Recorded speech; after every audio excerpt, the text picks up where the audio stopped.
Hello friends. आज हम लोग आगे बढ़ रहे हैं अपने टॉपिक से। और हमारा टॉपिक क्या पढ़ रहे थे हम? सरफेस टेंशन पढ़ रहे हैं।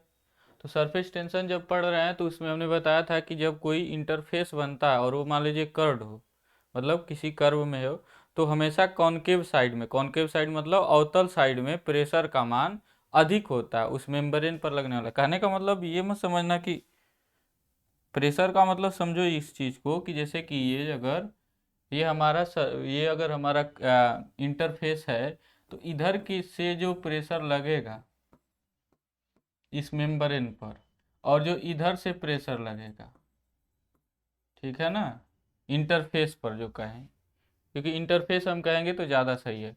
तो इधर से जो लगता है पी आई, और मान लो पी ओ ऊपर से लग रहा है, तो हमेशा ये पी आई जो होता है वो ज़्यादा होता है पी ओ से। और ये डिपेंड करता है इस सरफेस टेंशन कोफिशिएंट पर। किस पर डिपेंड करता है? सरफेस टेंशन कोफिशिएंट पर। तो इस चीज़ को हम लोग प्रूव करते हैं, ठीक है। तो देखो, ये थोड़ा अपर लेवल का है, ज़्यादा ही अपर लेवल का है। तो मन करे तो प्रूव करो, नहीं मन करे तो नहीं प्रूव करो। इसका जो कॉन्सिक्वेंस है, मतलब जो हम लोग पढ़ते हैं, पढ़े भी होंगे कि अगर जो है ड्रॉपलेट है, कोई वाटर ड्रॉपलेट है या किसी भी लिक्विड ड्रॉप है स्फेरिकल, तो जो जो प्रेशर इनसाइड मान लो पी आई है और आउटसाइड पी ओ है, तो P I minus P O यानी कि डेल्टा पी, जिसको हम लोग कहेंगे, वो होता है 2 सिग्मा पान आर की, ठीक है। ये सब फार्मूला जैसे कि आप लोग पढ़े होंगे, ये अगर इसमें डी में लिखे होंगे तो इसे यहाँ पे 4 हो जाएगा, जहाँ पे इसका डायमीटर है डी। तो इन सब चीज़ों को भी हम बताएंगे, तो ऐसा नहीं कि ये छूट जाएगा। तो ये है कि इसमें थोड़ा मैथमेटिक्स ज़्यादा है, थोड़ा कॉम्प्लिकेटेड है। तो हम लोग समझने का कोशिश करते हैं, हालांकि फिर भी कैसे होता है, ठीक है। तो कुछ लोग इसको समझेंगे, कुछ लोग मतलब कुछ लोग ध्यान से समझेंगे तो सबको समझ में आएगा, ठीक है। लेकिन वही है, इंटेंसिटी की ज़रूरत है। आप चलिए, तो शुरू करते हैं हम लोग उस चीज़ को। तो मान लेते हैं हम लोग, पहले एज्यूम करते हैं, ठीक है। एज्यूम करना मतलब मान लेना कि, कहने का मतलब एक आपका कोई इंटरफेस है, कर्व्ड से इंटरफेस। मान लीजिए इंटरफेस है कर्व्ड कोई, ठीक है। ये हमारा कर्व्ड इंटरफेस है। अब देखो, ये इंटरफेस दोनों ओर से कर्व हो सकता है। दोनों ओर से कर्व कहने का मतलब समझना, हम जनरल केस लेंगे कि दोनों ओर से कर्व्ड है, ठीक है। दोनों ओर से कर्व करने का मतलब, मान लो इधर से कोई रेडियस ऑफ कर्वेचर, क्योंकि ये मुड़ा होगा ऐसे, मान लो इधर से मुड़ा हुआ है तो इसका कुछ रेडियस ऑफ कर्वेचर होगा। और जो इधर से, ये ऐसे ही है लेकिन इसको हम घुमा के आपके ओर ला रहे हैं दिखाने के लिए कि ये जो इधर से मुड़ा हुआ था, जो उधर दिख रहा था, उधर था, उसका रेडियस ऑफ कर्वेचर कुछ ऐसा है। मीन्स इन दोनों में डिफरेंस है, मतलब इधर के रेडियस ऑफ कर्वेचर में, इधर के ओर मुड़ाव में, ठीक है, रेडियस ऑफ कर्वेचर में, मतलब किस सर्कल में मुड़ रहा है उसका, और इधर का, दोनों का क्या डिफरेंट है। R1 और R2 मान लेते हैं, मतलब दोनों रेडियस ऑफ कर्वेचर अलग अलग है। तो ये जनरल हो गया, सबसे जनरल केस हो गया। अभी धीरे धीरे समझ में आएगी चीजें। तो मान लीजिए ये है हमारा, ठीक है, ये हमारा कर्व्ड इंटरफेस है।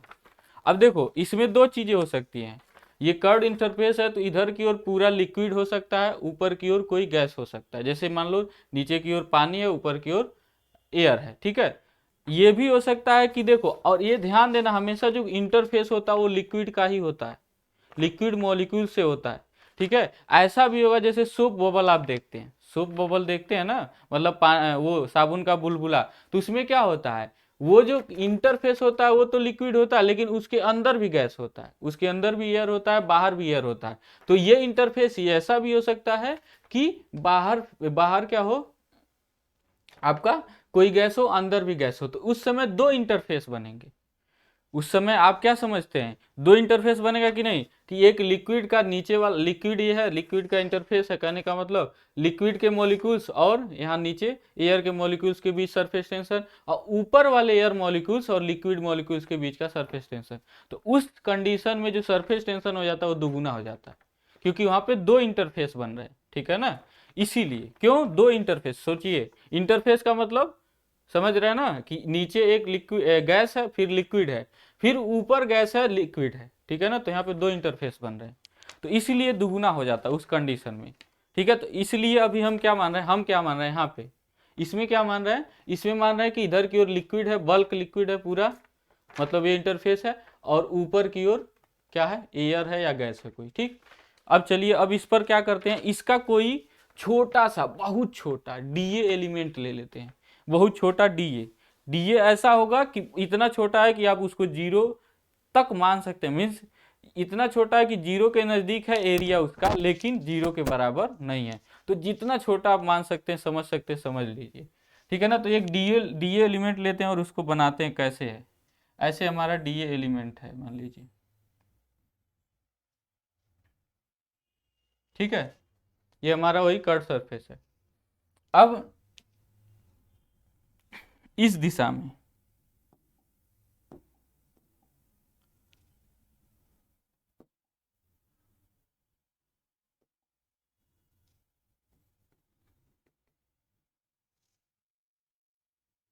ये जो है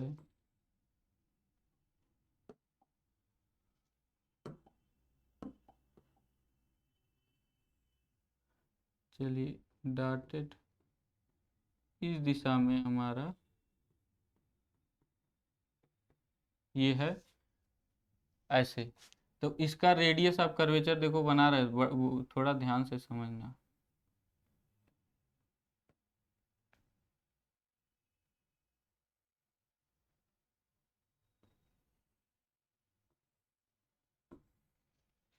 जो है देखो ध्यान से, ये है क्या कि ये रेडियस ऑफ कर्वेचर है, और ये सेंटर पर ये इतना जो डीए एलिमेंट का ये वाला हिस्सा है सेंटर पर, क्योंकि किसी कर्वेचर में है तो भाई सेंटर भी तो उसका होगा। वो मान लो कि डी थीटा वन एंगल बनाता है। ठीक है, ये सबटेंड कर रहा है, जो एंगल बना रहा है सेंटर पर वो क्या बना रहा है, डी थीटा वन। अब देखो इसका जो है रेडियस ऑफ कर्वेचर दूसरा है इस वाले हिस्से का। ठीक है, तो इसका जब रेडियस ऑफ कर्वेचर दूसरा है तो सेंटर भी दूसरा होगा। तो वहां पे इसका जब ड्रा करते हैं हम लोग तो देखते हैं, तो इसका मान लीजिए हमारा डी थीटा टू है, इसका मान लीजिए क्या है, और सॉरी थोड़ा सा बहुत ध्यान से हम बनाना बनाना पड़ेगा यहाँ पे कि कोई मिस्टेक ना हो।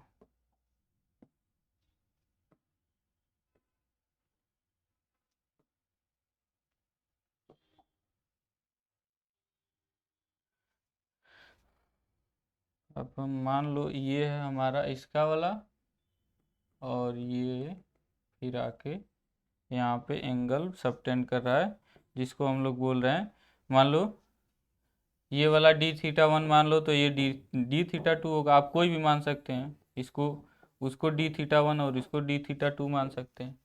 ठीक है, तो ये हमारा डी थीटा टू है। तो देखिएगा ध्यान से समझिएगा, इधर की ओर जो एंगल बन रहा है ये वाला कर्वेचर, इधर से जब देखते हैं इस साइड से, ठीक है ना, तो ऐसे कर्व्ड सरफेस मिलेगा। इस साइड से जब देखते हैं तो इसको चलो बना ही देते हैं। तो इस साइड से जब देखते हैं तो बनाएंगे, यहाँ पे साइड में बनाते हैं जब इस साइड से देख रहे हैं। ठीक है, इस साइड से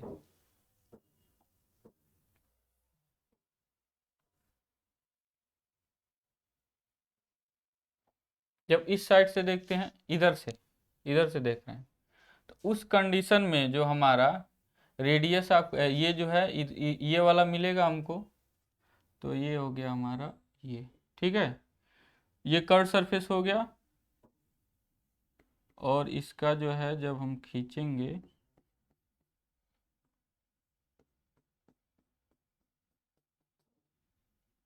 ये पता नहीं कहाँ से आ जा रहा है,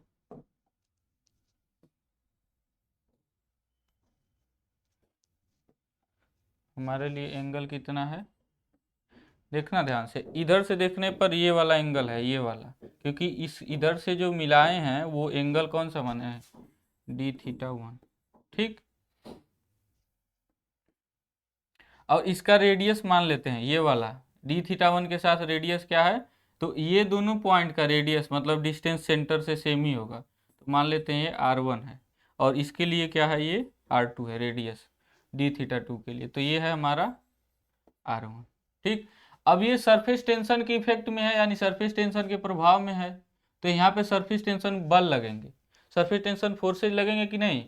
तो इधर की ओर ये मान लो हमारा ये है सिग्मा, ठीक है। ये देखो सरफेस टेंशन कोफिशिएंट है सिग्मा, और हमको क्या लिखना है, सरफेस टेंशन फोर्स लिखना है एक्चुअल में। तो अभी ध्यान से हम लोग करेंगे, अभी सरफेस टेंशन फोर्स को लिखेंगे। अभी हमने बस कोफिशिएंट लिखा सिग्मा, एक्चुअल में तो हमारा फोर्स होगा। तो सरफेस टेंशन फोर्स क्या होता है, surface tension coefficient into length, क्योंकि सिग्मा जो होता है वो हमारा क्या होता है, F/L होता है। तो ये सरफेस टेंशन फोर्स है और ये सरफेस टेंशन कोफिशिएंट है। तो सरफेस टेंशन फोर्स यानी सरफेस टेंशन के कारण जो बल होता है वो सिग्मा इंटू एल होता है, यानी लंबाई। तो सिग्मा में लंबाई का हम गुणा करा लेंगे हमेशा, ये ध्यान रखना, ठीक है। तो अभी हम करेंगे उसको, अभी करेंगे, पहले जो है इसको बढ़ाते हैं, इसको समझ लेते हैं। तो यहाँ पे देखो ये सरफेस टेंशन लग रहा है, सरफेस टेंशन कैसे लगेगा, टेंजेंशियल लगता है।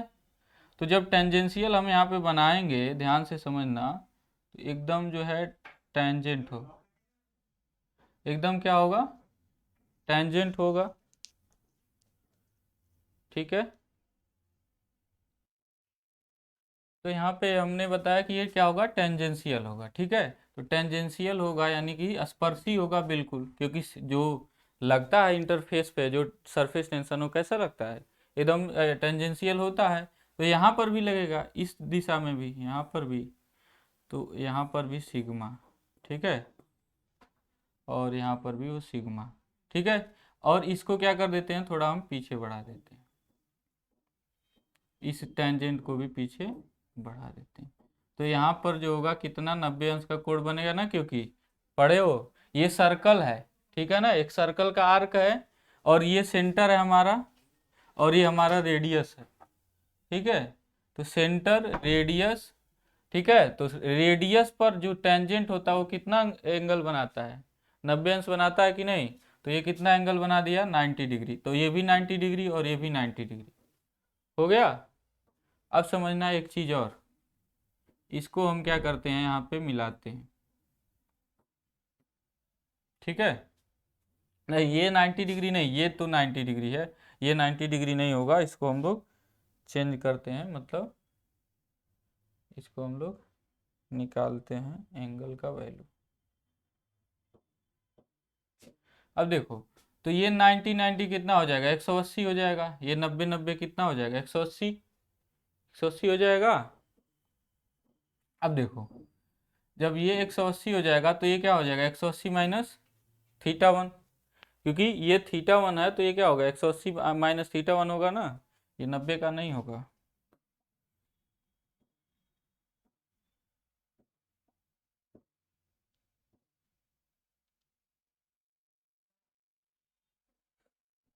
कितना होगा ये 90 90 90 90 180, देखो एक चतुर्भुज बन रहा है पूरा, ये पूरा एक चतुर्भुज बन रहा है।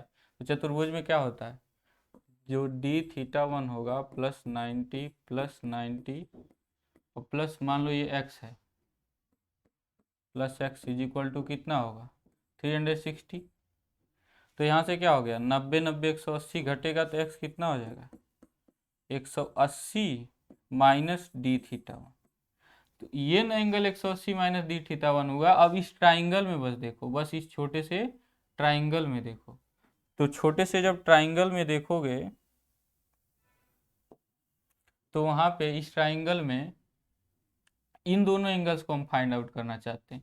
तो देखो एक ही पॉइंट से अगर सेंटर पर मतलब किसी भी सर्कल पर जब हम टेंजेंट ड्रा करते हैं, तो हम लोग पढ़े हुए हैं कि एक ही बिंदु से अगर टेंजेंट ड्रा करेंगे सर्कल पे, तो उनका डिस्टेंस क्या होगा, लेंथ जो होगा सेम होगा, टेंजेंट्स का होता है। तो ये लेंथ अगर सेम होगा, तो यहाँ पर कहने का मतलब तब इसके सामने के एंगल भी बराबर होंगे। किसी ट्राइंगल में जब दो साइड बराबर होते हैं तो उनके सामने के एंगल भी क्या होते हैं, बराबर होते हैं। तो ये दोनों एंगल जो होंगे, ये दोनों कोण बराबर होंगे, ठीक है। तो ये दोनों कोण जब बराबर होंगे, तो यहाँ हमने निकाला जो x का मान, ये वाला वैल्यू जो निकाला वो 180 माइनस d θ1 है। और ये दोनों मान लो कि y हैं दोनों, क्योंकि दोनों बराबर हैं, तो y प्लस वाई, ठीक है, और plus x is equal to 180 अंश होगा कि नहीं, होगा ना। क्योंकि तीनों एंगल का सम क्या होगा, 180 अंश होगा। अब यहाँ से वाई 2y मीन्स वाई का हम वैल्यू निकालना चाहते हैं उस एंगल का, इज इक्वल टू हो जाएगा 180 माइनस एक्स।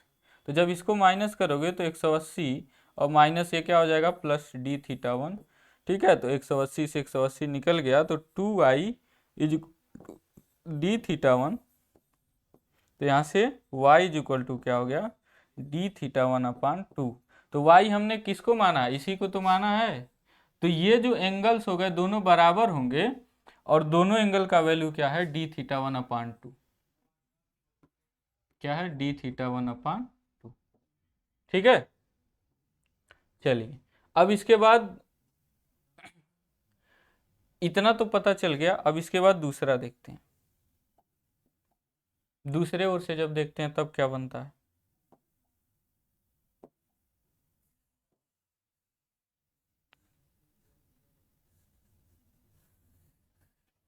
जब हम लोग दूसरे ओर से देखते हैं तब क्या बनता है।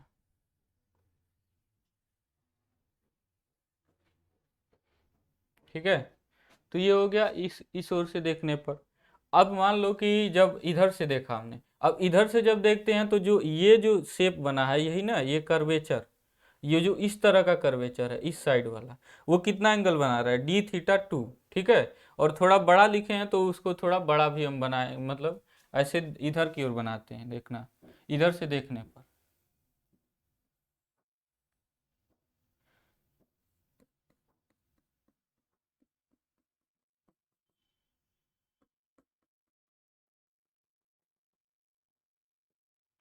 ये हमारा क्या हो गया, डी थीटा 2, क्योंकि इधर से जो सबटेंड कर रहा है एंगल वो डी थीटा 2 है। ठीक है, और ये रेडियस क्या है, R2 है, और इस पर भी सरफेस टेंशन ऐसे ही लग रहा है, और यहाँ पे पीछे बढ़ा दिया, यहाँ पर भी टेंजेंशियल सरफेस टेंशन वैसे ही रहेगा, और इसको भी क्या कर दिया, पीछे बढ़ा दिया।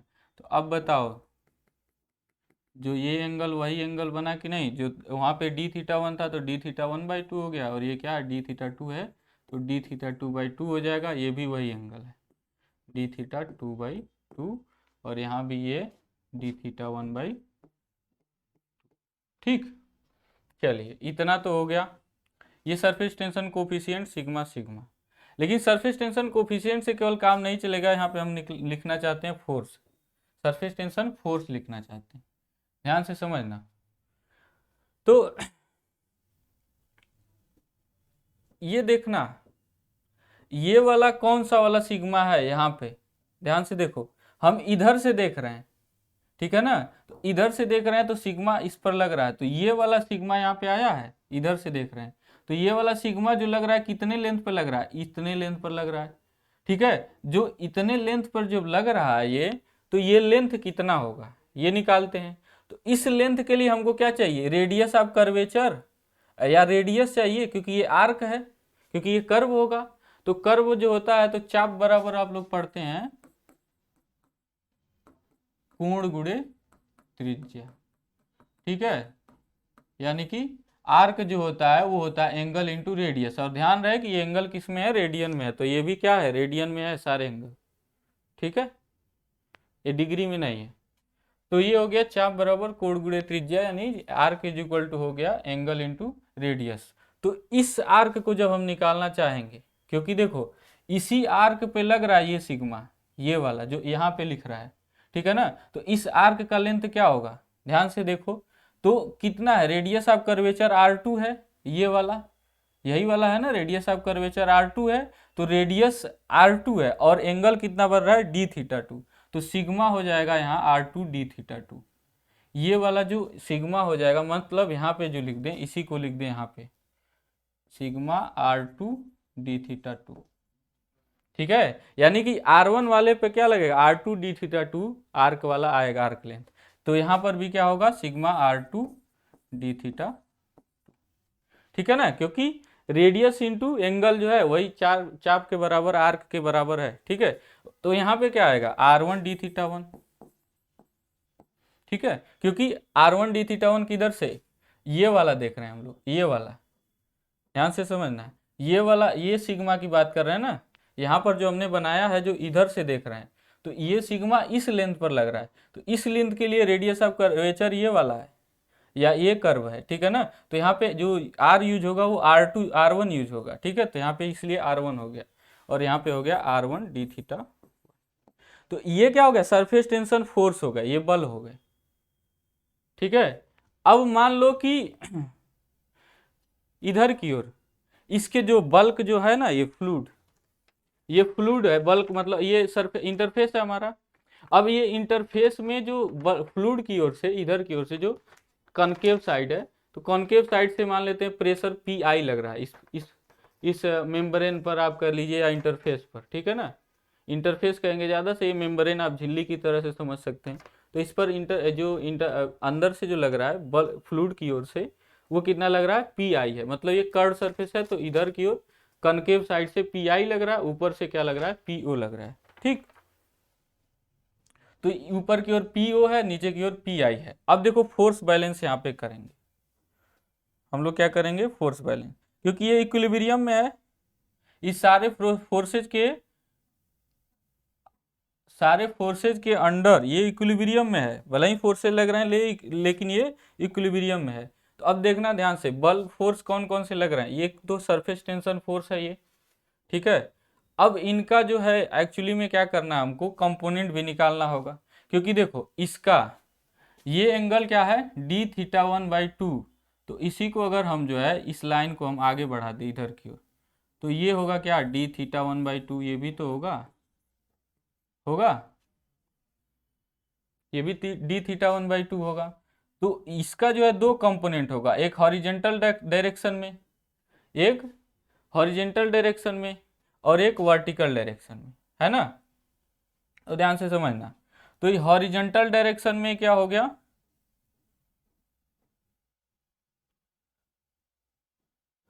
सिग्मा मीन्स, इसको जो है चलो एक मतलब अलग से लिख देते हैं, इसको क्या कर देते हैं, छोटा करते हैं, ठीक है, तब जाके ज़्यादा सही रहेगा, ये सामने रहना चाहिए, ठीक है। और ये हमारा है,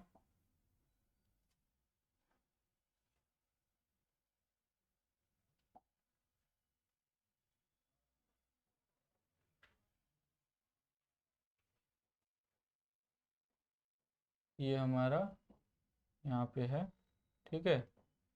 और यहाँ पे हम बनाते हैं, देखना ध्यान से, यहाँ पे ये जो सिग्मा है ऐसे लग रहा है, सॉरी, सिग्मा R2 d θ2 ऐसे लग रहा है। और ये जो एंगल है वो हमारा d θ1/2 है ना, यही है। अब देखो इसका दो कंपोनेंट होगा, एक इधर की ओर जिसको हम लोग बोलेंगे sigma R2 d θ2 cos θ/d θ1/2, ठीक है। और इधर की ओर एक होगा, ठीक है, वर्टिकल, तो वर्टिकल में होगा sigma R2 d θ2 cos, cos के जगह पर हो जाएगा साइन d θ1/2, ठीक है, ये हो जाएगा। तो ये जो फोर्स है यही जो है ऊपर ऊपर की ओर कहिए या नीचे की ओर, मीन्स वर्टिकल डायरेक्शन में या वाई डायरेक्शन में लग रहा है। इधर की ओर हॉरिजॉन्टल एक्स माने और ऊपर की ओर वाई माने, तो यही वाई डायरेक्शन में लग रहा है। और एक्स डायरेक्शन में जो लगेगा, ठीक है ना, उसको बैलेंस कर देगा ये वाला। देखो इसका कंपोनेंट एक्स डायरेक्शन में जो आ रहा है, ठीक है, सिग्मा R2 कास d2 कास d θ1/2, यहाँ भी तो आएगा जब निकालेंगे, तो इधर की ओर ही लगेगा वो। तो ये वाला इधर की ओर लग रहा है, इसका वाला इधर की ओर लगेगा और इसका वाला इधर की ओर, तो दोनों सेम वैल्यू के होंगे, तो दोनों क्या कर देंगे, एक दूसरे को निरस्त कर देंगे, तो उससे कोई रिजल्ट हमको नहीं मिलेगा, मतलब उससे कोई फायदा नहीं है। और यहाँ पर हम ये भी देख रहे हैं कि वो बैलेंस्ड है, ठीक है। लेकिन इधर की ओर बल आ रहा है, और देखो यहाँ पर जितना आएगा उतना यहाँ पर भी होगा, इस वाले पर भी, ठीक है। तो इतना ये और ये दोनों बल क्या लग रहे हैं, नीचे की ओर लग रहे हैं। तो ध्यान से देखना, तो यहाँ पे इसमें कितना फोर्स लग रहा है नीचे की ओर, उसको हम बैलेंस करते हैं, ठीक है। कितना लग रहा है, 2 सिग्मा, क्योंकि दोनों दोनों ओर सेम ही वैल्यू होगा दोनों का, तो इसलिए दोगुना कर लेना है, 2 सिग्मा R2 d θ2 और साइन d θ1/2, ठीक है। तो बात बस एक कर्व ट्रेस की ओर की बात कर रहे हैं, मीन्स कौन सा वाला है, डी थीटा वन किधर से देख रहे हैं, ये वाला है। अभी इधर से भी तो देखना है, इधर से देखने पर भी तो एक यहाँ पे बल लग रहा है, तो ये कितना होगा, इसका भी साइन वाला कंपोनेंट निकाल लो। तो यहाँ पे बस ध्यान देने वाली बात है क्या है, प्लस यहाँ पर भी दो हैं, तो 2 sigma R2 D theta to, ठीक है, sorry R1 D theta one है, ये क्या है R1 डी थीटा वन है, ठीक। और उसके बाद से है क्या हमारा साइन कौन सा angle, D theta two upon to, ठीक है। तो इतना जो है बल सरफेस टेंशन के कारण लग रहा है नीचे की ओर, ठीक है। और अभी हमने क्या लिया है, ये बराबर होगा, मान लीजिए क्योंकि बराबर होगा, हम मानते हैं क्या कि पी आई नीचे से लगने वाला प्रेशर है इस मेम्ब्रेन पर, और पी ओ ऊपर से लगने वाला प्रेशर है। तो दोनों का क्या निकाल लिया, P I minus P O, difference निकाल लिया। तो ये हो गया ऊपर की ओर लगने वाला फोर्स, हुआ कि नहीं, क्योंकि देखो ये नीचे की ओर लग रहा है, ये इसके जो भी कंपोनेंट, इसका कंपोनेंट, इसका कंपोनेंट, इसका इसका जो निकाले हैं वो लिखे यहाँ पे, वो नीचे की ओर है। तो हमको क्या लिखना पड़ेगा कि ऊपर का ओर बल, क्योंकि नीचे की ओर का बल, यानी नीचे का डायरेक्शन में बल, मतलब माइनस वाई डायरेक्शन में बराबर होना चाहिए प्लस वाई डायरेक्शन के, तभी तो इक्विलिब्रियम में होगा। तो हम बराबर करते हैं, लेकिन देखो अभी यहाँ पे हम कमिटेड नहीं है कि पी आई ज़्यादा है कि कम है, क्योंकि मे भी ये वाला वैल्यू नेगेटिव हो सकता है, अगर नेगेटिव होगा तब तो पी ओ ज़्यादा हो जाएगा, है ना। तो यहाँ पे अभी हमने कमिट नहीं किया है कि पी आई ज़्यादा कि पी ओ ज़्यादा है, बस हम ये कहना चाहते हैं कि अगर ये नीचे की ओर बल है तो ऊपर की ओर बल क्या होगा, P I minus P O होगा, है ना। ऊपर की ओर बल क्या होगा, P I minus P O होगा, ठीक है। लेकिन ये अभी प्रेशर है, अभी बल पूरा नहीं हुआ, इसमें जब एरिया का मल्टीप्लाई करेंगे तब जाके जो होगा हमारा फोर्स कंप्लीट होगा। तो इसमें एरिया का मल्टीप्लिकेशन क्या होगा, तो इसका एरिया मान लो कि ये हमने डीए एरिया माना है, इसका क्या माना है, इसका एरिया हमने क्या माना है, डीए, ठीक है। तो यहाँ पे इस एरिया का मल्टीप्लाई कर दो, तो डीए बराबर किसके, ये भी तो देख लो,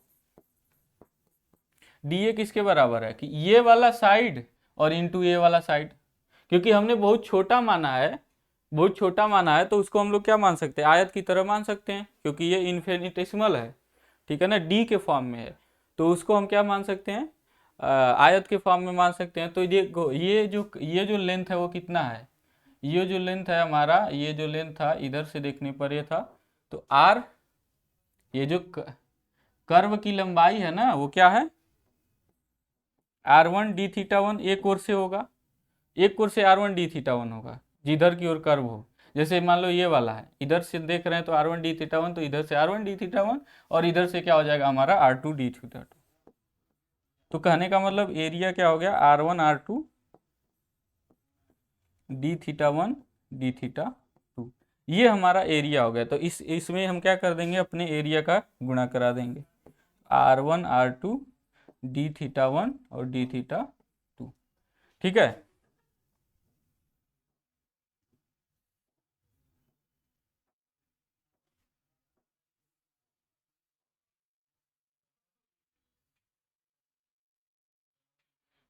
ठीक है, तो अब देखिए यहाँ पे क्या हो गया, ये बैलेंस हो गया, ये इक्वेशन हमारा मिला, ठीक। इसको और आगे बढ़ाते हैं अब कुछ क्वेश्चन को, ठीक है, ये हमारे पास इक्वेशन है।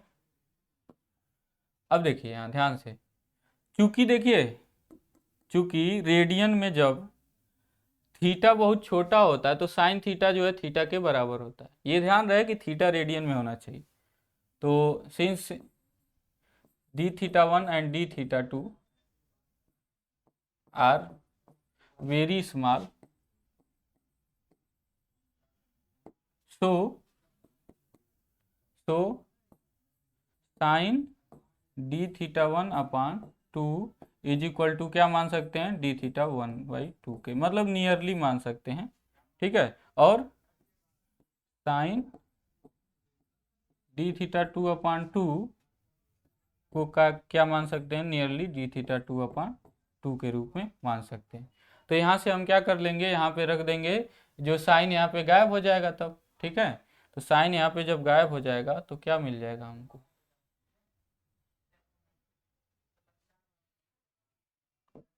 देखो जब वो साइन यहाँ से गायब हो जाएगा तो बचेगा क्या, यहाँ बचेगा 2 sigma r2 d θ2 into d θ1/2, ठीक है। और प्लस यहाँ पर क्या बचेगा 2 सिग्मा d θ1 और d θ2/2, ठीक है।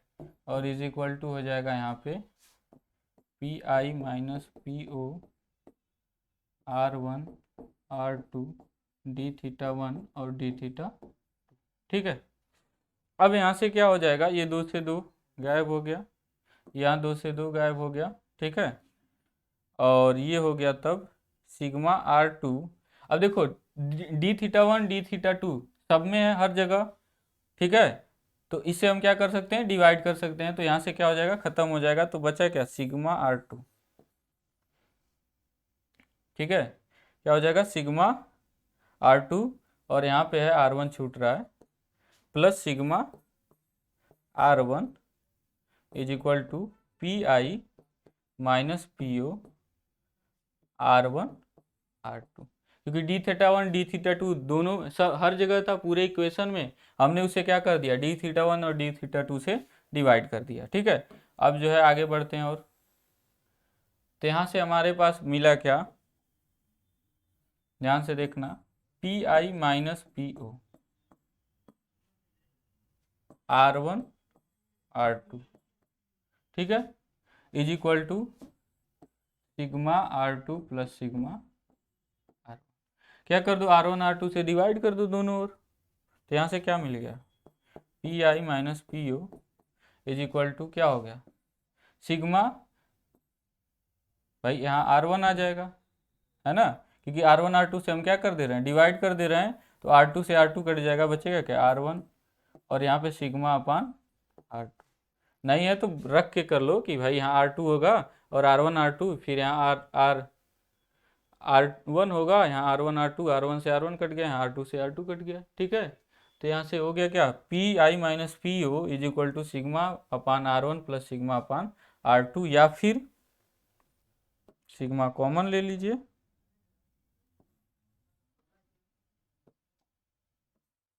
या फिर आप सिग्मा कॉमन ले लीजिए, क्या हो गया 1/r1 प्लस 1/r2, ठीक है। ये हमारा प्रूफ हुआ। अब यहाँ पे देखो इस प्रूफ में क्या है क्या नहीं है, ठीक है।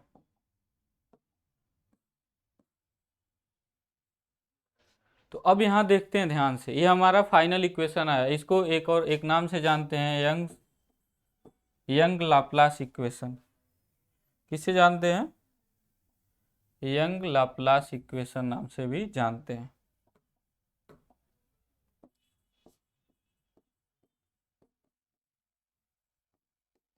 इसको हम लोग यंग लाप्लास इक्वेशन भी कहते हैं, ठीक है। ये देखिए मोस्ट जनरल केस है, यहाँ पे जब r1 और r2 दो डायरेक्शन में जो है कर्वेचर है जब हमारा, ठीक है, इंटरफेस का, केवल एक डायरेक्शन में कर्वेचर की हम बात नहीं कर रहे हैं। अब यहाँ पे जो देखते हैं ध्यान से, तो Pi माइनस Po, तो यहाँ पे देखिए सिग्मा है सरफेस टेंशन कोफिशिएंट, ठीक है, ये पॉजिटिव होगा, r1 r2 कभी नेगेटिव हो नहीं सकते, तो पूरी वैल्यू क्या हो गई पॉजिटिव आई, धनात्मक आई। तो जब किसी बड़े नंबर में से छोटे नंबर को घटाते हैं तभी तो धनात्मक मान आता है, इसका मतलब Pi क्या है Po से बड़ा है। और Pi को हमने क्या माना था, जो अंदर जो कॉनकेव सरफेस है, मतलब कॉनकेव वाला जो हिस्सा है, इंटरफेस का कॉनकेव वाला एरिया है, उधर किसी ओर लगने वाला दाब है, यानी कि क्या हो गया Pi ज़्यादा, यहाँ से क्या मिलता है Pi ज़्यादा है ना Po के, ठीक है। अब इसमें अलग अलग डिफरेंट डिफरेंट कंडीशन लगते हैं इसी इक्वेशन के आधार पे, ठीक है। अब इसमें क्या डिफरेंट डिफरेंट इक्वेशंस लगते हैं, जैसे कि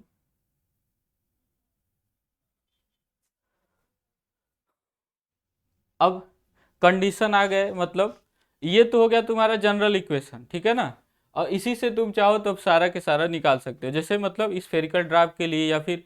लेकिन एक बात हम कह दें कि जैसे कि कह दें कि मान लीजिए कि अगर दोनों साइड में, ये तो हमने कैसे मान के किया है कि जो ये बल्क था हमारा, जो हमारा, ठीक है, जो हमारा मतलब ये इंटरफेस था, इसके नीचे क्या था, पूरा लिक्विड था, ऊपर जो है हमारा था gas.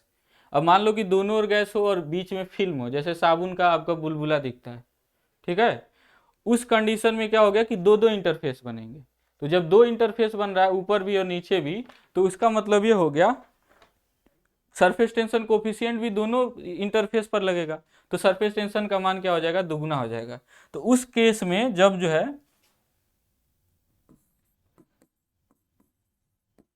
In case if both sides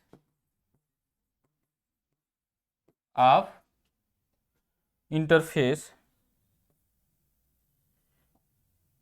if both sides of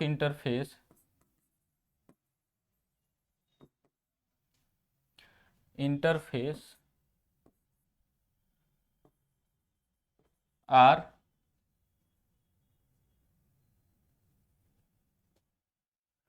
या इज कहो ज़्यादा सही है,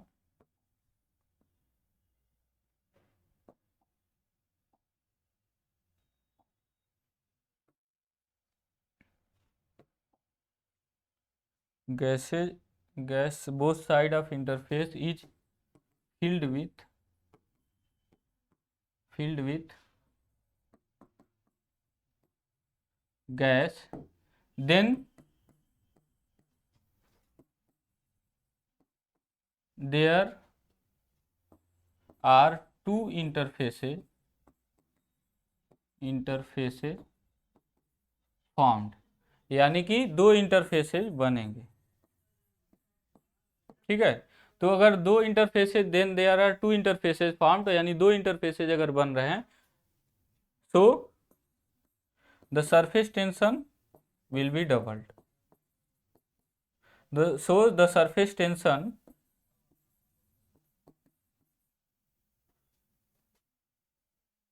विल बी डबल्ड, यानी कर दिया जाएगा, डबल कर दिया जाएगा, ठीक है ना। तो ये ध्यान रहे कि हम लोग कर देंगे उसको, सरफेस टेंशन को डबल, ठीक। तो ये ध्यान रखिएगा। तो यहीं पे इक्वेशन तब क्या हो जाएगा, तो ये ध्यान रखना, ये किस केस के लिए है, नीचे की ओर लिक्विड था, ऊपर की ओर गैस है। और ये किस केस के लिए जो अभी लिखने जा रहे हैं वो क्या है कि पतला फिल्म है, ऊपर भी गैस है, नीचे भी गैस है, ठीक है। तो यहाँ पे हो जाएगा हमारा, उस केस में हमारा जो हो जाएगा इक्वेशन, जो यंग लाप्लास इक्वेशन जो होता है, वो होता है P I minus P U is equal to 2 sigma 1/r1 plus 1/r, ठीक है। तो ये हो गया हमारा। अच्छा, तो इसका यूज क्या है, इस इक्वेशन का यूज क्या है, ये तो समझ लिया कि जब कर्व सरफेस होगा, मतलब कर्व इंटरफेस होगा, तो इधर की ओर प्रेशर ज़्यादा होगा, इधर की ओर प्रेशर कम होगा। इस पर लगने वाला है, इस पर हम बात कर रहे हैं, ठीक है ना। प्रेशर जब भी कोई पॉइंट आप जब सोचते हैं, तो प्रेशर का मतलब क्या है, जब भी आप जो पॉइंट आप इमेजिन करेंगे, जिस पॉइंट के बारे में आप सोचेंगे, उस पॉइंट पे प्रेशर हमेशा कैसा लगेगा, कंप्रेसिव रहेगा। तो हम किसका बात कर रहे हैं यहाँ पे, इंटरफेस की बात कर रहे हैं इस। तो इस इंटरफेस पे जो प्रेशर होंगे ऐसे इस डायरेक्शन में होंगे, ये मत समझना इसको खींचते हुए होंगे, ठीक है। भले ही ये कर्व ऐसे है, लेकिन इसको खींचते हुए नहीं होंगे वो, इस पर कंप्रेसिव टाइप में, हर पॉइंट पे कंप्रेसिव रहता है प्रेशर, ठीक है। पूरे फ्लूइड में कहीं भी फैला हो, ठीक है, चाहे वो गैस हो चाहे लिक्विड हो, ठीक है। तो इधर जो तो अब इसका स्पेशल केस आ गया, जब एक लिक्विड ड्रॉप हो तब रेडियस ऑफ कर्वेचर बस चेंज होगा। तो जब लिक्विड ड्रॉप होगा और स्फेरिकल ड्रॉप हो, ठीक है। बात करते हैं अब स्पेशल केसेस की।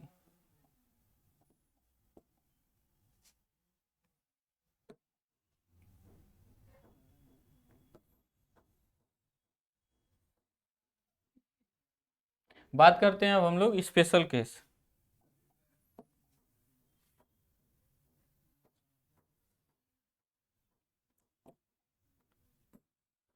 चलो इसको नेक्स्ट पेज पर ही कर लेते हैं, ठीक है, और इसको थोड़ा बढ़ा ही लेते हैं। ये यंग लाप्लास इक्वेशन, जो ये तो हमारा मिट ही गया, कोई बात नहीं, इसको तो ध्यान रखें, ये यंग लाप्लास इक्वेशन। ठीक है, अब आते हैं हम लोग नए पेज पर। अब यहाँ पे हम क्या करते हैं, स्पेशल केस, स्पेशल केसेस। तो सबसे पहला स्पेशल केस हम क्या पढ़ते हैं,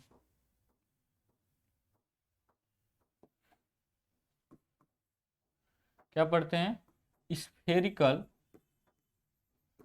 लिक्विड ड्रॉप।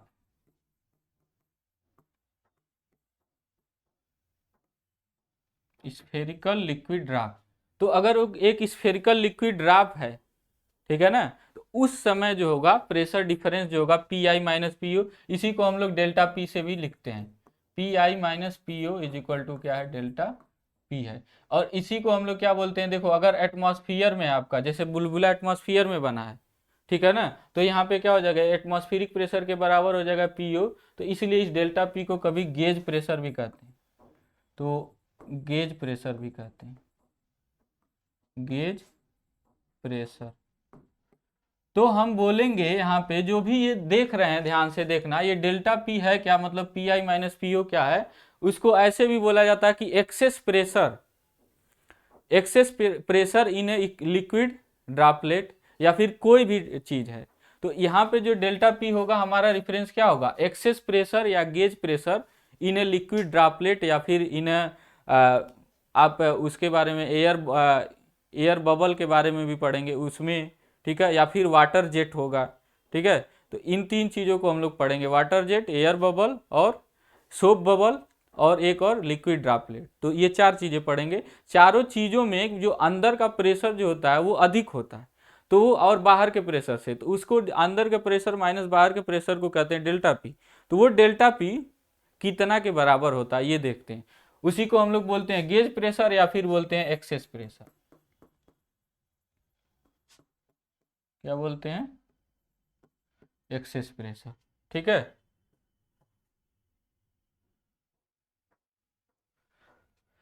अधिक के दाब जिसको आप लोग हिंदी में पढ़े होंगे, ठीक है। तो अब देखिए ये निकालते हैं तो क्या होगा, या प्रेशर डिफरेंस भी आप कह सकते हैं। तो जब स्फेरिकल लिक्विड ड्रॉप होगा तो उस कंडीशन में क्या होगा,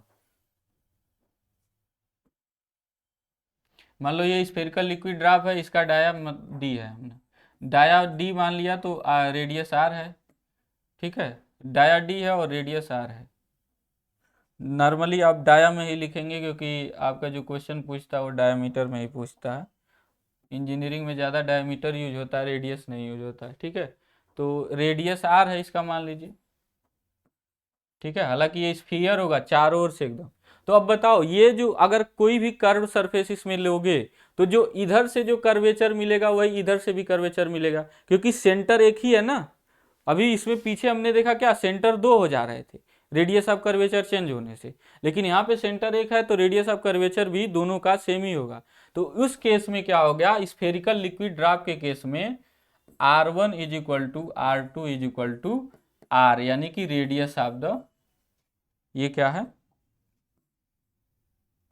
R जो है वो क्या है, रेडियस ऑफ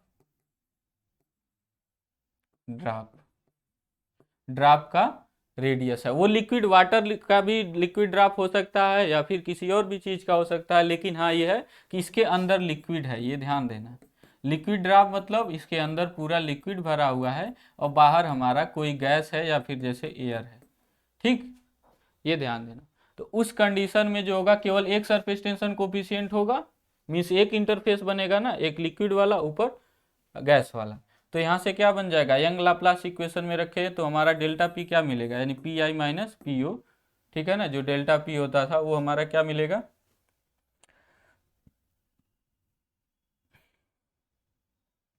सिग्मा 1/R1 जो है R के बराबर है, मीन्स इसके कैपिटल R लिखे हैं तो कैपिटल R लिखते हैं, R प्लस R2 भी R के ही बराबर है, तो ये हो गया ये, ठीक है। तो अब इसको ऐड करेंगे तो 1/R क्या हो जाएगा, 2/R हो जाएगा। तो यहाँ से क्या हो जाएगा, 2 सिग्मा अपान R।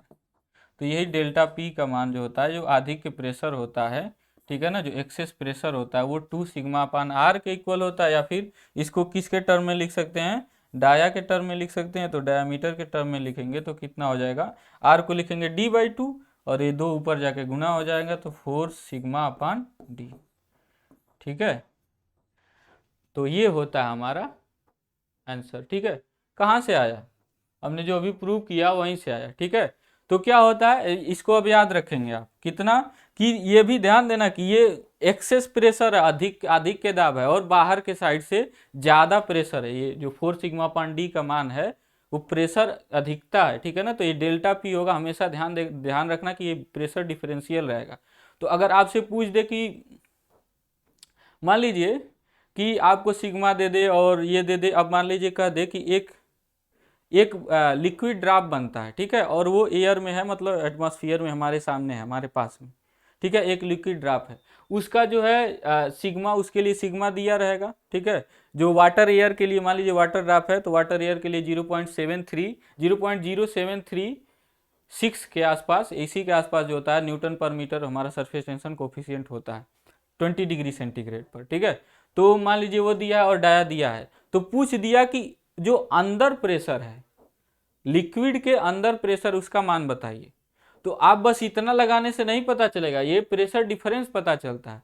तो क्या करना है, इतना तो निकालेंगे, जो आएगा वो है, प्लस यहाँ देखिए ध्यान से, पीओ को क्या कर देंगे, दाहिने पक्ष में भेज देंगे, तो जितना ये आया प्लस पीओ यानी वायुमंडलीय दाब को जोड़ देंगे उसमें, तब जाके आपका अंदर आएगा कि अंदर का दाब कितना है, जो इसके अंदर लिक्विड के अंदर दाब है वो कितना है। वो कैसे आएगा, जब पीओ भी लाके इधर जोड़ देंगे तब। अदरवाइज जब ये निकालेंगे तो केवल ये पता चलेगा कि अंदर और बाहर के दाब में कितना अंतर है। ठीक है, तो ये हो गया लिक्विड ड्रॉप, हो गया पहला केस। ठीक, स्फेरिकल लिक्विड ड्रॉप यानी कोई पानी की बूंद बनती है, जैसे एग्जांपल ले लें, और उसका डाया डी है, तो उसमें जो अंदर के दाब और बाहर के दाब में जो अंतर होगा वो होगा 4 सिग्मा अपान डी के बराबर। ठीक, ये हो गया। उसके बाद दूसरा हम लोग दूसरा देखते हैं इसी का।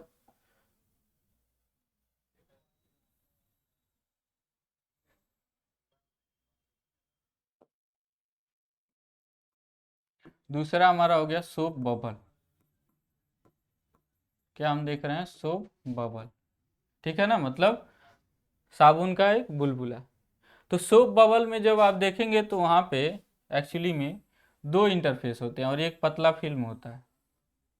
ये हमारा एक पतला फिल्म है, मतलब ये सोप का ये पतला फिल्म है, समझ लेना ध्यान से।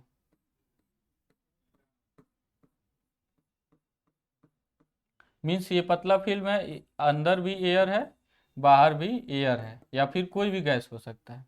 नॉर्मली हम लोग सोप बबल में हम लोग जो हम लोग देखते हैं वो क्या है, एयर ही है हमारे सामने, क्योंकि एटमॉस्फेयर में एयर है। जो हम देखते हैं जो सोप बबल बनता है उसमें क्या होता है, यही चीज़ होता है, एयर अंदर बाहर एयर। तो यहाँ पे देखो 2 इंटरफेसेज बन रहे हैं, इसीलिए क्या बोलेंगे, यहाँ पे सिग्मा जो है 2 है, दुगुना है, तो दुगना वाला जो है वो रूल लगाएंगे। अब बताओ ये भी क्या स्फेरिकल है, ये भी ध्यान दें कि यहाँ पे हमको पूरा लिखना चाहिए, यहाँ पे लिखना चाहिए स्फेरिकल सोप बबल।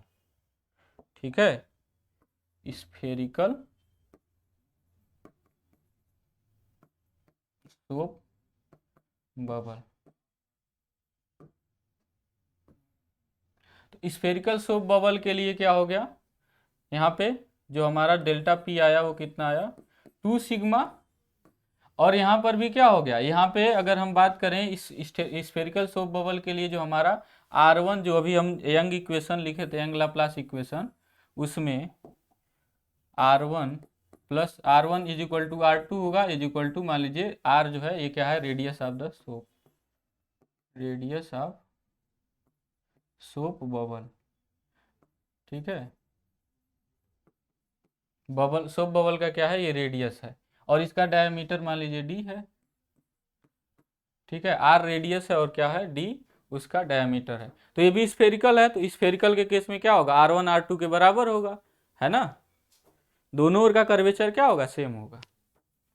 ठीक है, तो यहाँ से क्या हो जाएगा, R2 is equal to R, तो यहाँ पे लग जाएगा हमारा formula delta P is equal to 2 sigma 1 upon R plus 1 upon R। तो यहाँ से क्या हमारा आंसर आया, डेल्टा पी का आया, देखो 2 2 4 हो जाएगा तो 4 सिग्मा अपान आर हो जाएगा, और यही डायमीटर के टर्म में होगा तो 8 सिग्मा अपान डी हो जाएगा।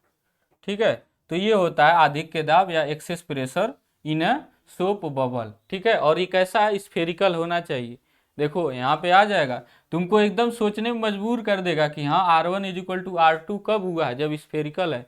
तो ये आपको कंफर्म रहेगा ये दिमाग में, क्योंकि ये हमने प्रूव किया है। तो यहाँ पे आपको यहाँ पे एकदम क्लियर टाइप का रहेगा, जिससे कि ये स्फेरिकल होना चाहिए। कभी भी कोई सोप बबल बोले तो सही नहीं है, उसमें स्फेरिकल आना चाहिए। अदरवाइज R1 और R2 जब बराबर नहीं, दोनों के कर्वेचर अगर बराबर नहीं होंगे तो कैसे आप फार्मूला में ये पुट करेंगे। ठीक है ना, तो वही यंग लाप्लास इक्वेशन याद रखना। ठीक है, अब इसके बाद हम लोग एक और केस पढ़ते हैं। ये तो हो गया स्फेरिकल सोप बबल। अब एक स्फेरिकल एयर बबल की बात करते हैं। स्फेरिकल एयर बबल जो है नॉर्मली वो एटमॉस्फेयर में नहीं बनेगा, वो किसी लिक्विड के अंदर ही बनता है। जैसे तीसरा केस हमारा स्फेरिकल एयर बबल।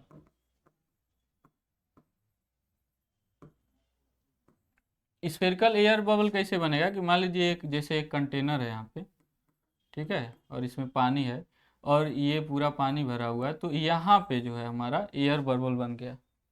ठीक है ना, तो इस कंडीशन में देखिएगा यहाँ पे एयर है, मतलब अंदर एयर भर गया है और बाहर बाहर चारों ओर क्या है, पानी है।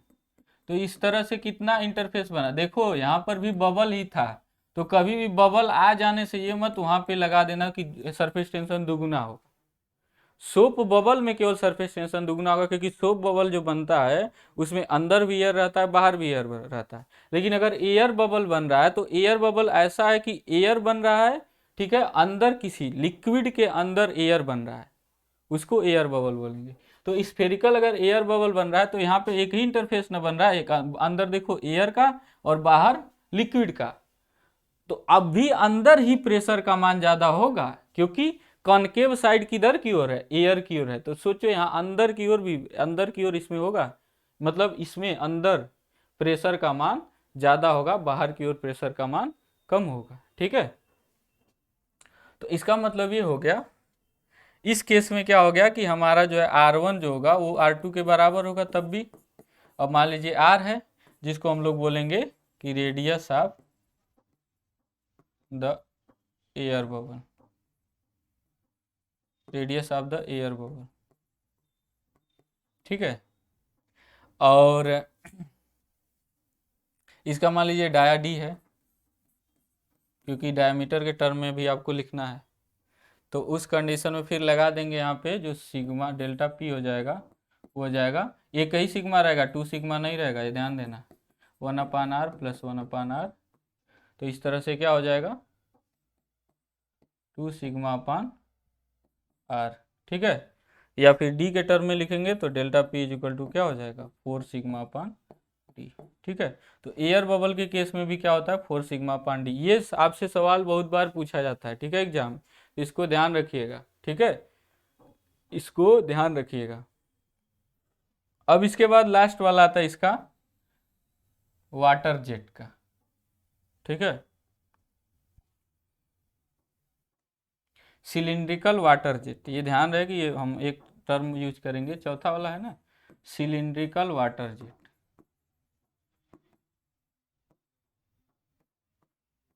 Cylindrical water jet. ठीक, तो सिलिंड्रिकल वाटर जेट क्या है कि जैसे नल से आपका जैसे पानी आ रहा है ना, तो वो मान लीजिए एकदम सिलिंड्रिकल है, जैसे पाइप से आता है तो एकदम सिलिंड्रिकल होता है कुछ समय के लिए, फिर जाकर वहाँ पे सेपरेशन स्टार्ट होता है, अलग अलग टूटता है, लेकिन कुछ समय के लिए क्या होता है, एकदम सिलिंड्रिकल होता है। तो एकदम सिलिंड्रिकल होगा वाटर जेट, ऐसे ऐसे ऐसे होगा ना। अब सोचो यहाँ पे कर्वेचर तो बस एक दिशा में है, यहाँ पे कर्वेचर कहाँ है, बस एक ही दिशा में तो है, दूसरे दिशा में तो कर्वेचर है ही नहीं है। सोचो, एक दिशा में कर्वेचर है और दूसरे दिशा में इधर की ओर से कर्वेचर है, ये नहीं। स्फीयर का सोचो तो दोनों ओर से कर्वेचर था और दोनों ओर से सेम था, लेकिन इसमें कर्वेचर बस एक दिशा में तो कर्वेचर ही नहीं है, बस बढ़ते जा रहा है बढ़ते जा रहा है, कोई कर्वेचर ही नहीं है, लाइन बन रहा है। तो उस कंडीशन में हम क्या मान सकते हैं, रेडियस ऑफ कर्वेचर इनफाइनाइट। क्योंकि जब आप जो है मतलब एक लाइन बन रहा है तो एक लाइन के लिए आप क्या मान सकते हैं कि सेंटर उसका बहुत दूर होगा, ठीक है ना। उसको मान सकते हैं कि बहुत बड़े जो लाइन होगा वो बहुत बड़े सर्कल का कोई पार्ट होगा, है ना। तो उस कंडीशन में तो जो रेडियस जो होगा वो क्या होगा, इनफाइनाइट होगा कि नहीं। तो यहाँ पे हमारा क्या हो जाएगा, इस केस में R1 जो होगा वो इस R के बराबर हो जाएगा, इसके लिए R1 जो होगा वो R के बराबर हो जाएगा, लेकिन R2 जो हो जाएगा वो क्या हो जाएगा, इनफाइनाइट हो जाएगा। R2 क्या हो जाएगा, इनफाइनाइट हो जाएगा, क्योंकि बहुत बड़ा है, ठीक है। तो यहाँ पे जब लगाएंगे हम अपना, और मान लो इसका डाया D है, क्योंकि डाया में चेंज करोगे ही बाद में। तो यहाँ पे जब हम लगाते हैं डेल्टा P, यानी कि अंदर की ओर दाब बाहर की ओर दाब का अंतर, क्या हो गया, यहाँ पर भी एक ही बन रहा है, वो क्या बोलते हैं, इंटरफेस। बाहर की ओर हवा है, अंदर की ओर क्या है, पानी है। तो सिग्मा एक ही होगा, और 1/R1, R1 कितना हो गया, R प्लस 1/R2, R2 कितना, इनफाइनाइट। तो एक में इनफाइनाइट से भाग करेंगे, मतलब कहने का मतलब बहुत बड़े नंबर से एक में डिवाइड करेंगे, जीरो के आसपास होगा। इनफाइनाइट का मतलब होता है ये बहुत बड़ा चीज़, ठीक है ना। तो जो है ये क्या हो जाएगा, जीरो हो जाएगा। तो बना हमारा कितना, delta P is equal to मिला सिग्मा/R के, ठीक है। अगर इसको आप डाया में लिखना चाहते हैं तो 2 सिग्मा/D के हो जाए, ठीक है। तो ये हो गया हमारा चारों केस, और ये आप लोग पढ़े होंगे, ठीक है। अब इसको एक और तरीके से किया जा सकता है। हमने एकदम क्या लिया, बेसिक रूल लिया। मैंने क्या लिया है, एकदम बेसिक सा रूल लिया है कि नहीं, एकदम शुरुआत किया, एकदम फंडामेंटल लेके। अब यहाँ पे एक चीज़ और कर सकते हैं कि इसको जो है एक और तरीके से डिराइव कर सकते हैं इन इक्वेशंस को, उसको हम फिर बता देंगे, उसको भी बता देंगे, ठीक है। तो उसको भी हम बता देंगे, ठीक है। अब क्या बता दें आपको इसमें, अब बात बता देते हैं चलिए इसको जो है अब आज के लिए बस इतना ही रहने देते हैं, ठीक है। और इतना जो है आप लोग देख लीजिएगा फिर से ध्यान से, ये चारों जो है कंडीशन याद रखिएगा। क्या कि पहला कि जब स्फेरिकल लिक्विड बबल हो, स्फेरिकल लिक्विड बबल कहने का मतलब अंदर पूरा जो है स्फीयर के अंदर पूरा क्या है, लिक्विड भरा हुआ है। तो क्या होता है, 4 सिग्मा/D होता है एक्सेस प्रेशर या फिर गेज प्रेशर कहते हैं, ठीक है। मतलब अधिक दाब, हिंदी में कहने का मतलब अंदर की ओर जो दाब लग रहा है वो ज़्यादा है बाहर की ओर दाब से, और वो डिफरेंस जो है PI माइनस PO ही है, वो डेल्टा P। तो वो होता है 4 सिग्मा/D किसके केस में, स्फेरिकल लिक्विड बबल के केस में, ठीक है। एक स्फेरिकल लिक्विड ड्रॉप के केस में, लिक्विड ड्रॉप है वो, ठीक है। और अगर स्फेरिकल लिक्विड सोप बबल होगा तो क्या हो जाता है, 8 सिग्मा/D हो जाता है, ठीक है। और अगर वो स्फेरिकल एयर बबल हो गया, ठीक है, एयर बबल हो गया, सोप बबल नहीं, एयर बबल हो गया, तो उस केस में क्या हो जाएगा, 4 सिग्मा/D हो जाएगा, तब भी 4 सिग्मा/D ही रहेगा, ठीक है। और अगर वो एक जो है वाटर जेट है, ठीक है, सिलिंड्रिकल वाटर जेट, कैसा जेट होना चाहिए, सिलिंड्रिकल। अगर सिलिंड्रिकल वाटर जेट है तो हमने देखा इसमें R1 जो होगा वो तो रेडियस के बराबर होगा, लेकिन दूसरे डायरेक्शन में कोई कर्वेचर दिख ही नहीं रहा है, तो उसको हम क्या मान लेंगे, R2 को इनफाइनाइट मान लेंगे। और जब फार्मूले में पुट करेंगे तो क्या आएगा हमारा, D के टर्म में जो आएगा डेल्टा PO आएगा 2 सिग्मा/D, ठीक है। तो इन सभी चीज़ों को आप लोग याद रखेंगे, बहुत इंपॉर्टेंट है। इस पर सवाल भी पूछे जाते हैं, इसके डायरेक्ट फार्मूले भी पूछे जाते हैं, ठीक है। और ये क्या था, ये किसके कारण था, बिल्कुल जो है इसका रीजन प्योरली क्या था, सरफेस टेंशन, क्योंकि इसमें सरफेस टेंशन कोफिशिएंट आ रहा है, ठीक है। तो अब जो है इसका एक और रूप और एक और तरीका प्रूव करने का, मान लीजिए आप मेंस में गए और इस तरह का तरीका, हालांकि जब आप SSC JEE मेंस में भी ये तरीका करने जाएंगे तो सब देख के जो है ना परेशान हो जाएंगे, ठीक है। थोड़ा सा ज़्यादा ही अपर लेवल का है, तो ये डेरिवेशन आप कर तो सकते हैं, ठीक है ना, कोई दिक्कत नहीं है। लेकिन आप इधर इसका जो है एक और डेरिवेशन होता है, सिंपल डेरिवेशन इजी, ये तो एकदम फंडामेंटल हो गया। लेकिन इसको डेराइव करना, ये डेराइव करना नहीं, ये तो डेराइव करने के लिए आपको यही रूल लगाना पड़ेगा। ये चीज़ें ड्राइव करना है। जो अभी ये यहाँ पर हमने स्पेशल केसेस पढ़ाया, जो एक्सेस प्रेशर जो निकाला अलग अलग केसेस के लिए, इसका भी एक तरीका होता है सिंपल वे में, ठीक है, उसको भी बता देंगे। फिर जो है हमारा कैपिलरी एक्शन चलेगा, लास्ट टॉपिक हमारा इसका रहेगा, ठीक है। उसके बाद जो है हमारा चैप्टर कंप्लीट हो जाएगा। फिर हम लोग एमसीक्यू करेंगे, कुछ पहले न्यूमेरिकल सॉल्व करेंगे, ठीक है। तो इस तरह से तब जाके हमारा पूरा कंप्लीट एक चैप्टर पूरा हम लोग कर लेंगे, ठीक है। उसके बाद हो सके तो डाउट सेशन भी कर लेंगे, फिर जो है नेक्स्ट चैप्टर पढ़ेंगे, ठीक है।